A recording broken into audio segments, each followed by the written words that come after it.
Rhythm changes is one of the most important forms in all of jazz music. It's one that every great jazz musician has spent a great deal of time and effort into its mastery.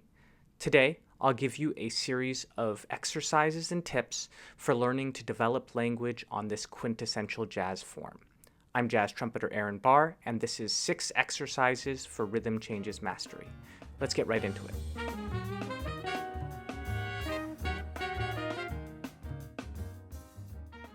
The first couple of exercises we're going to be doing on this rhythm changes form are going to be hinging on a practice strategy that I like to call target practice. Target practice is a great way to develop familiarity and understanding for the harmony of any jazz standard. What we're going to be doing with target practice is choosing a particular chord tone, 1, 3, 5, or 7, and playing that chord tone on each new chord as we go through our rhythm changes form.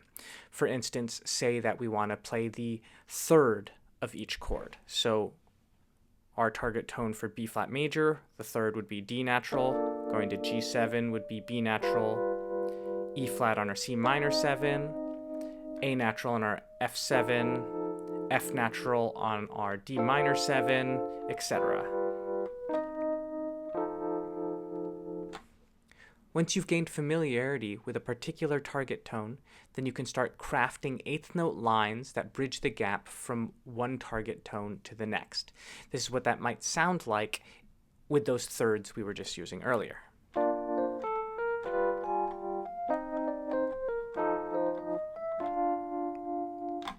For this exercise, we're also going to be utilizing bebop scales in the bridge, as these longer 2-measure dominant chords are a great place to use bebop scales. This is a sample exercise utilizing target tones.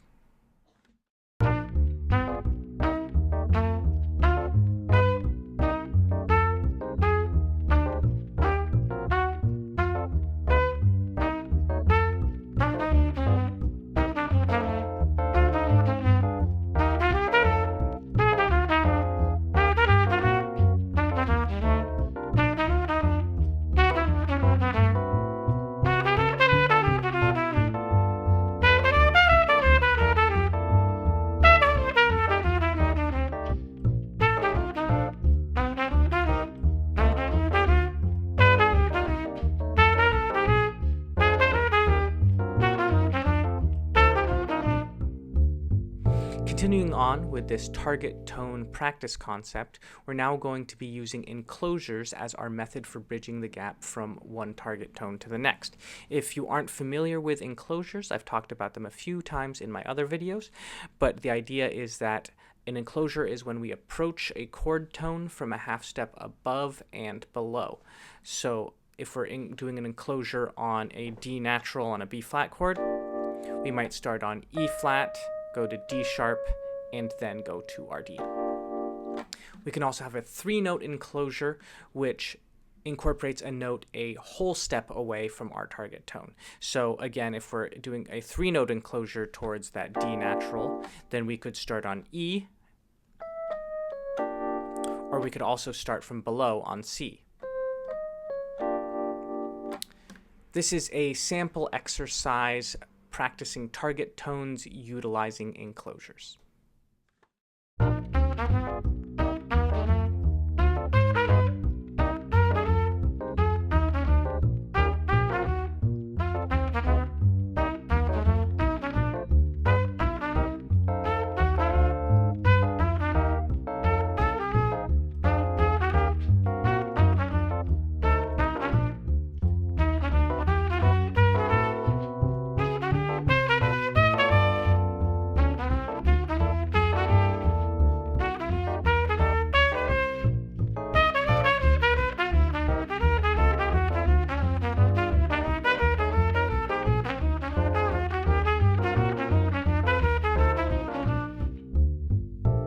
For this next step in our rhythm changes target tones practice, we're going to start incorporating voice leading into our chosen target tones. The idea of voice leading is that rather than moving from a light chord tone, say from third to third to third, we're going to choose chord tones that are close together intervallically as we move from chord to chord. So as an example here of voice leading a target tone line, let's say that we would start on the root of our first chord, B flat on a B flat major. Well, then we'd probably move up by half step to the third B natural over the G7, and then maybe we'd go back down a half step to the 7 of our C minor 7 B flat, and then maybe we'd move down from there to this third of our F7 chord, A natural. The idea being that we're always moving to a very close intervallic chord tone as we move from chord to chord. In this exercise, we will also continue to utilize connecting lines and enclosures.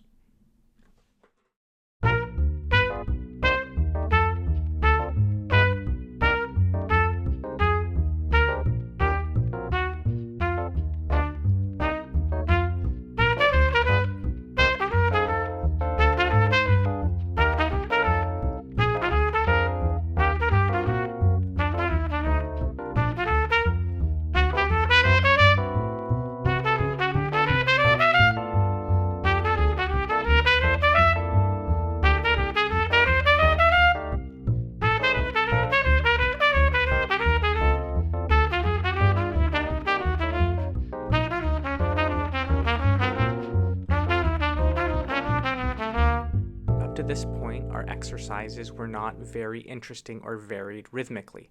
That's because we were always placing our target tones on beats 1 and 3 as a way of kind of creating a little bit more rhythmic interest and contrast. What we can do is start displacing our target tones. So rather than placing them on beats 1 and 3, maybe we place them on the and of 4 before or the and of 1 right after.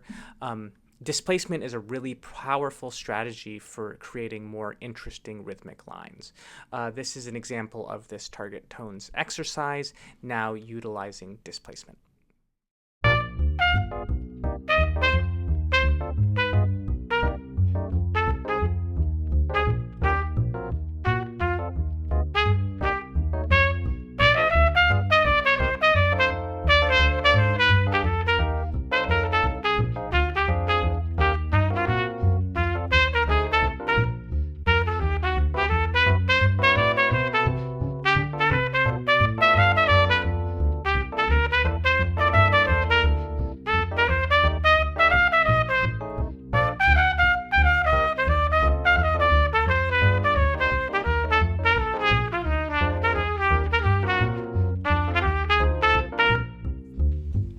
The next step in developing our mastery of rhythm changes is going to involve us expanding our awareness of the jazz vocabulary.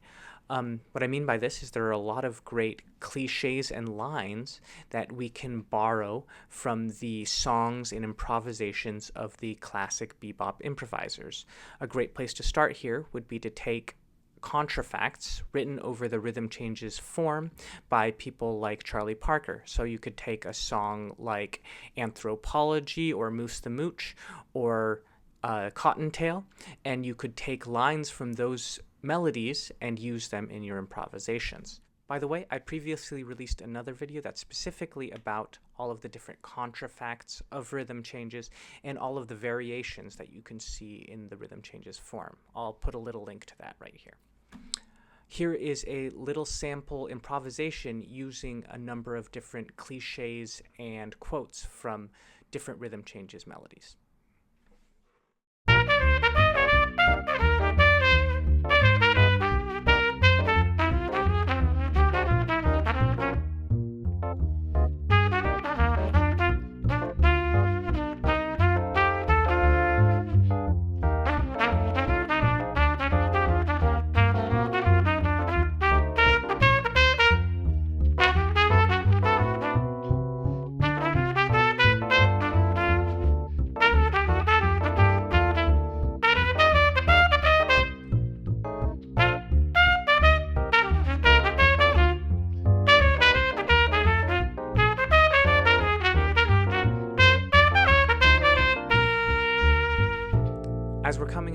last exercise for today's video, I just want to say thank you very much for watching, and that I hope that you've enjoyed this video and that it's helped you learn something about how you can develop your language over the rhythm changes form. I also want to say that if you're interested in any of the materials from today's video, they are available on my website. There's a link in the description below. Also on my website, you can find a contact form if you're interested in private lessons. Also, please check out all of my other videos on my channel, and don't forget to like, comment, and subscribe. This last sample exercise is what it might sound like if we were to put together all of these different practice concepts into a single improvised solo. I hope you enjoy.